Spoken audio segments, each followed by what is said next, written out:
Some groups just don't get along.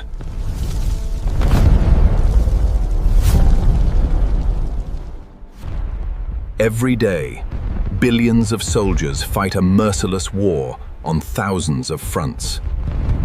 This war has been going on for over 100 million years. The World War of the Ants.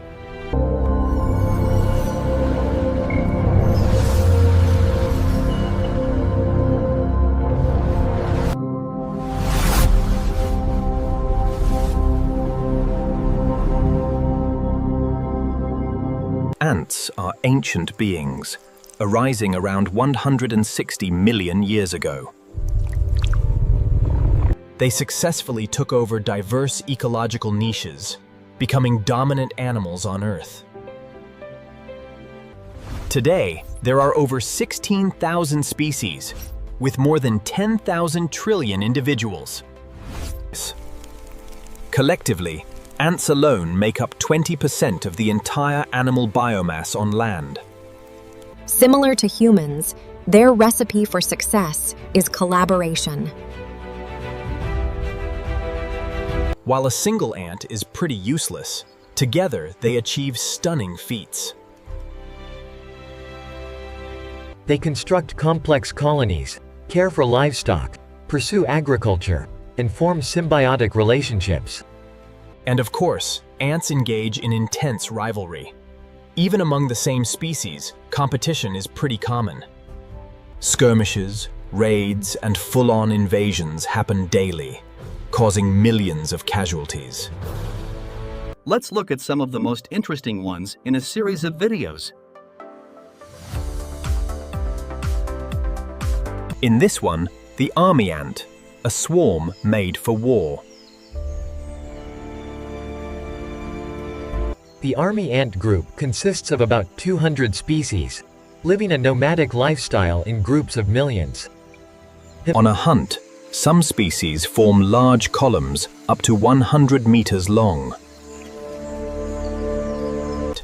They kill and immediately dismember every insect or small vertebrate they encounter.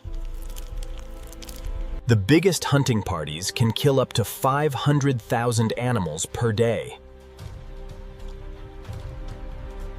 Some army ants specialize in hunting other social insects, like termites, wasps, and other ants. Wasps may seem invulnerable, but a swarm of army ants means they don't stand a chance. Bigger wasps might kill a few, but they are quickly overwhelmed. Army ants steal and devour the larvae.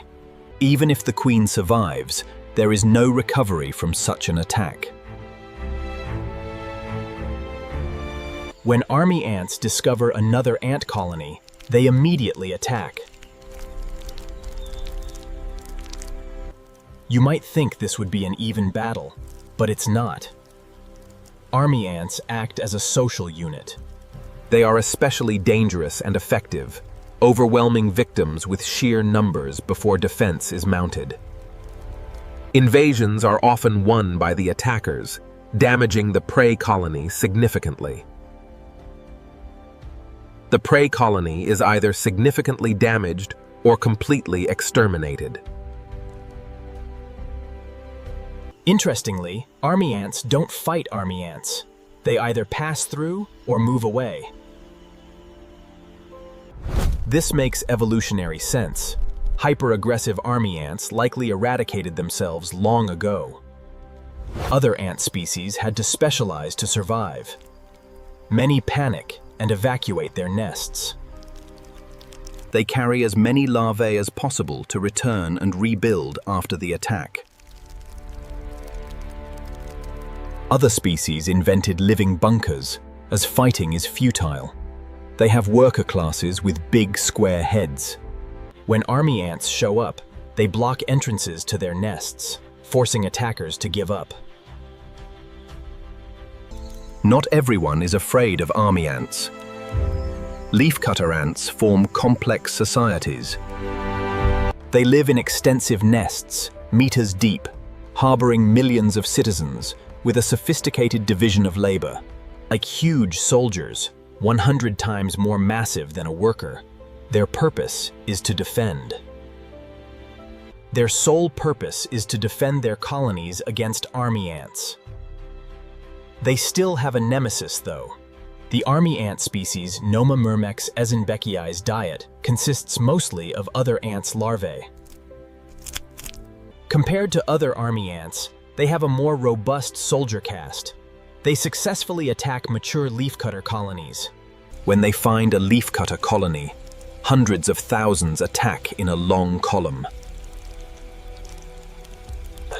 The moment leafcutter ants detect the intrusion, they go into high alert mode and mobilize their defenders. Soldiers quickly swarm to the attack site, forming a front line that can be meters wide and deep.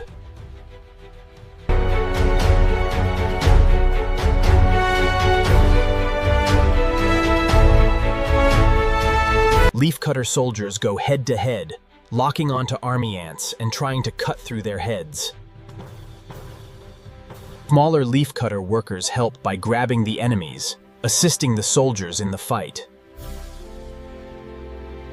Small teams attack behind the front line, dismembering enemies by ripping their legs from their bodies.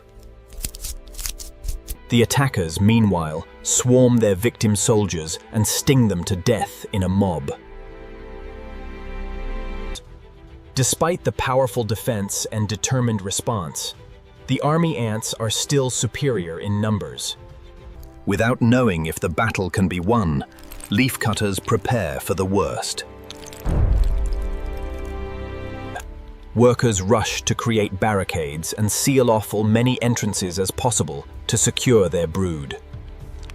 If leafcutters cannot repel invaders or barricade in time, army ants swarm the nest, overrunning all opposition. They penetrate deep into the hidden chambers, stealing tens of thousands of leafcutter brood to eat.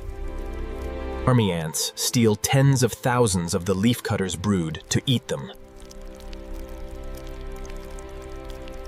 Even if the leafcutter colony survives, this is a heavy blow. Regardless who won the war, thousands lay slain on the battlefields. When the army ants attack, death follows them. But there are other species that form much more dangerous ant armies. Species form supercolonies, covering thousands of square kilometers across continents, engaging in wars. No matter the scale, war is a part of ant existence, from huge colonies to small groups. Humans decided war is not a thing they want anymore. For ants, the other ant will always be the enemy.